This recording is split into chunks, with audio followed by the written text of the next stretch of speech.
Bonjour Isaïna, aujourd'hui tu es là pour raconter ton histoire. Veux-tu te présenter? Alors, je m'appelle Zaina, j'ai 28 ans. Je suis maman d'un petit garçon de 7 ans. D'accord. Peux-tu nous raconter ta vie d'avant? Alors, ma vie d'avant, c'était une vie, on va dire, assez banale, classique. Donc, je travaillais pour Amazon en tant que dispatcheuse. Euh, à côté, j'avais le projet de me mettre à mon compte en tant que traiteur. Mais après, malheureusement, les choses ont fait que je suis tombée malade. D'accord. Et quelle est ta maladie du coup? J'ai eu la maladie de l'encéphalite, donc c'est une maladie rare.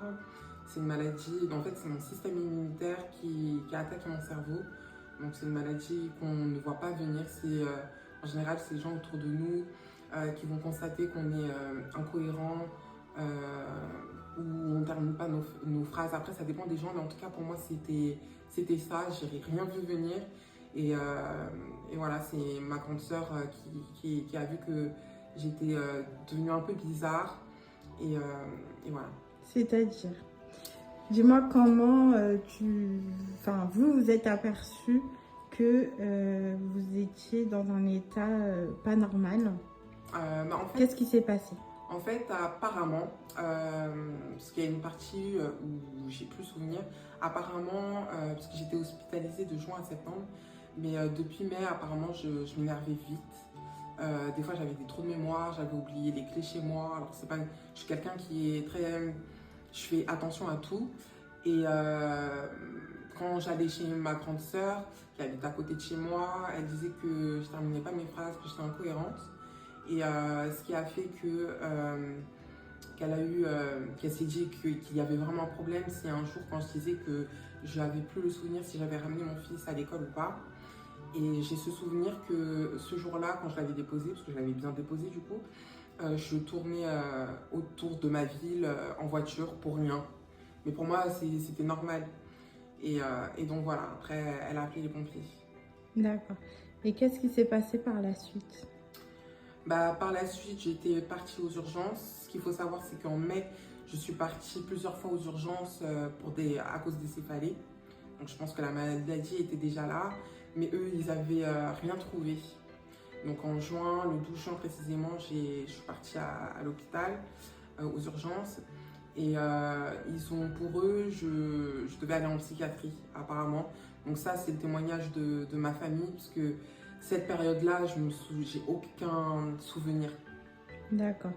Et à ce moment-là, comment ta famille te décrit pendant cette première instant d'hospitalisation? Je pense qu'ils étaient sous le choc et dans l'incompréhension, puisque apparemment j'avais des comportements assez violents. J'ai agressé une infirmière, donc voilà, il y avait des phases où j'étais tranquille, des phases où j'étais agitée. Et, euh, et donc voilà, le diagnostic a été très difficile à trouver, mais par la suite ils ont fini par trouver que c'était l'encéphalite NMDA. D'accord.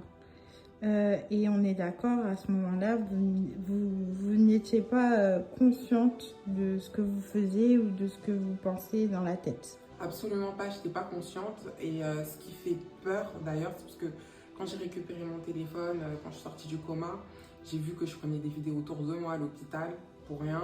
J'ai vu qu'en rentrant chez moi, j'avais un cahier parce que apparemment j'oubliais les jours. Et je notais les jours et un jour j'écrivais n'importe quoi.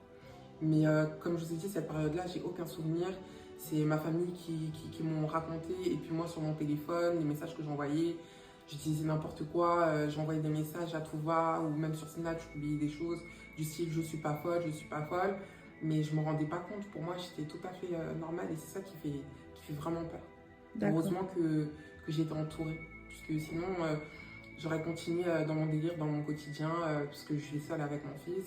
Et donc voilà, comme par hasard, c'était une période où je voyais ma soeur, mes proches, alors que bon, avec le quotidien, c'est pas souvent le cas. D'accord. Et du coup, par la suite, qu'est-ce qui s'était passé? Donc j'ai été hospitalisée à Millau, mais ils ont eu du mal à me traiter. Ils n'avaient pas les bons traitements pour. Du coup, j'ai été transférée à la Pitié-Salpêtrière à Paris. Et apparemment, ils ont fait une réunion avec l'hôpital à Lyon, qui sont spécialistes de cette maladie. Ce qu'il faut savoir, c'est que je suis restée 1 mois dans le coma. Mon corps résistait contre les traitements. Et donc, voilà. Donc, tu as été dans le coma pendant plusieurs mois. Enfin, 1 mois. Pendant 1 mois, excuse-moi. Qu'est-ce qui s'est passé dans ton coma? Est-ce qu'il y a quelque chose qui t'a marqué? Qu'est-ce qui s'est passé? Le coma, c'est... Comment tu l'as vécu? En fait, c'est compliqué d'expliquer. Voilà. Mais le coma, c'est un rêve en continu. Pour moi, c'était des cauchemars. Et c'est bizarre parce que pour moi, je savais que j'étais à l'hôpital, mais pour moi, les infirmiers, les médecins me voulaient du mal. Donc, je refusais d'ouvrir mes yeux, de parler et tout. Parce que à chaque fois que quelqu'un rentrait, c'était pour me faire du mal. Et c'était tous les jours comme ça, où je rêvais de mon fils, ou des choses bien, des choses pas bien, mais c'était surtout du négatif, qu'on faisait du mal à mes proches. Donc voilà, c'est vraiment un rêve en continu, en continu, en continu. On se rend compte de rien, on est là dans notre rêve, etc. D'accord. Et au moment du réveil? Alors le réveil, sur le dossier, il y a tout qui a été écrit, les dates, etc. du réveil. Mais moi, franchement, j'arrive pas à faire la différence entre mon coma et le réveil. C'est-à-dire que quand j'étais réveillée, que je voyais le visage de mes sœurs qui étaient à mon chevet, pour moi, c'était comme si j'étais encore dans mon rêve. Donc, j'arrive pas même encore aujourd'hui, quand j'y repense, j'arrive pas à faire la différence. Donc, et je pense que mes proches m'ont vu, peut-être que je n'osais pas trop ouvrir mes yeux, ou autre, j'étais un peu pas dans les vapes, mais en gros, pour moi, j'étais encore dans mes rêves. En fait, pour moi, ça continuait. Donc, j'arrive vraiment pas à distinguer le coma et le réveil. J'ai vraiment j'ai pris conscience, parce qu'en fait, j'avais une trachéotomie, j'avais un appareil dans la bouche, donc je ne pouvais pas parler quand je me suis réveillée. Donc, on me disait des choses, vous êtes à l'hôpital de la Petite-Salpêtrière, vous avez eu une encéphalite, une infection, une inflammation du cerveau. Et moi, j'étais là en mode, mais attends, je comprends pas, tu vois, je comprends pas parce que le avant, enfin, je sais pas comment expliquer, je savais pas ce qui m'était arrivé en fait. Et j'ai pris conscience de tout ça au moment où on m'a transférée de nouveau à Millau. Parce que j'ai fait Millau, Paris, et je suis retournée à Millau, en réa. Et c'est quand on m'a mis dans le SAMU, dans le rayon du SAMU, où je me suis dit, vraiment, je suis là. C'est-à-dire même ma petite sœur qui venait à l'hôpital, qui me parlait, c'est bizarre, je lui faisais des signes et tout, parce que je ne pouvais pas bouger mes membres. Et pour moi, j'étais encore dans mes rêves. Je la regardais, c'était agréable de la voir, mais j'étais encore dans mes rêves. Donc j'ai vraiment pris conscience quand on m'a dit, Madame Gomez, vous allez retourner à Millau. Je me suis dit, Millau, ça me parle, c'est l'hôpital et tout, mais pourquoi je vais à Millau, etc. Et quand j'ai vu qu'on prenait le brancard, etc., je me suis dit, ah, il y a eu un truc qui s'est passé. Effectivement, je retourne auprès de mes proches, parce que Paris, c'était loin de mes proches. D'accord. Et comment tu as vécu tout ça? Avant, après, pendant? Comme avant, comme je t'ai dit, je n'étais pas consciente des choses. Pendant, j'étais dans le coma. Donc, tu es là, tu es dans ton rêve, etc. Mais là, après, c'est choquant parce que tu dis, j'ai rien vu venir. J'ai rien vu venir. Tu dis 27 ans, c'était l'année dernière. 27 ans, j'avais mon train-train, mon travail, mon fils, les activités à côté. Et tu te dis, bim, c'est pas comme si j'avais des symptômes. Bon, c'est vrai qu'en mai, je suis partie à l'hôpital pour décéphalie, mais tu t'attends pas à un truc aussi grave. Et je suis rentrée chez moi, je continue mon quotidien, alors que dans mon cerveau, ça s'aggravait en fait. D'accord.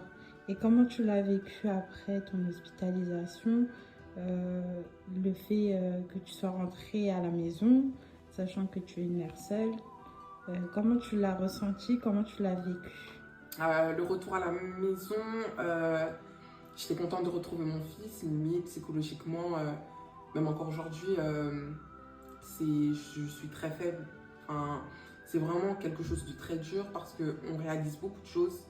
Et je pense que quand on a vécu une situation comme celle-ci, on n'est plus la même personne.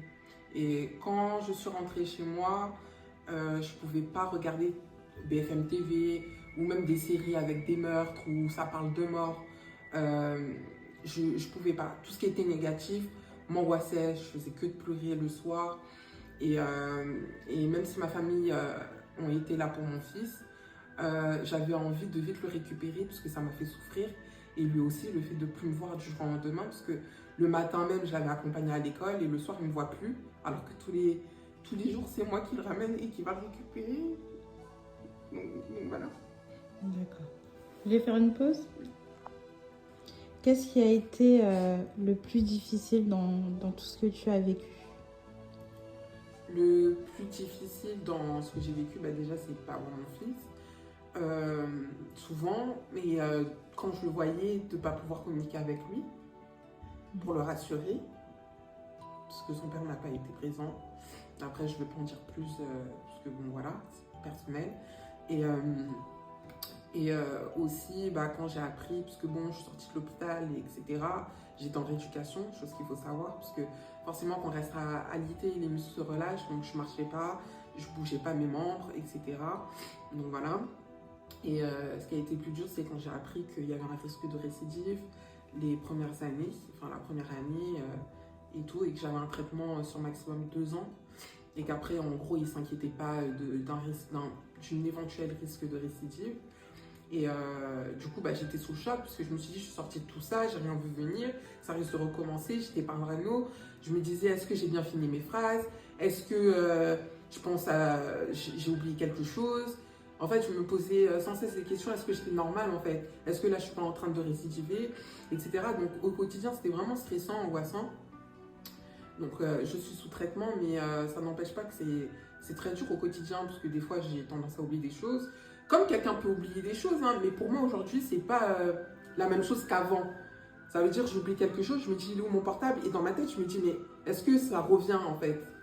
Et donc voilà, et les médecins me disent que l'encéphalite peut être causée par un fibrome, chose que je n'ai pas. Donc ça veut dire qu'on ne connaît même pas la cause. C'est pas comme si là, on sait c'est quoi, on traite et ça y est, c'est fini. Là, on ne connaît pas la cause de mon encéphalite.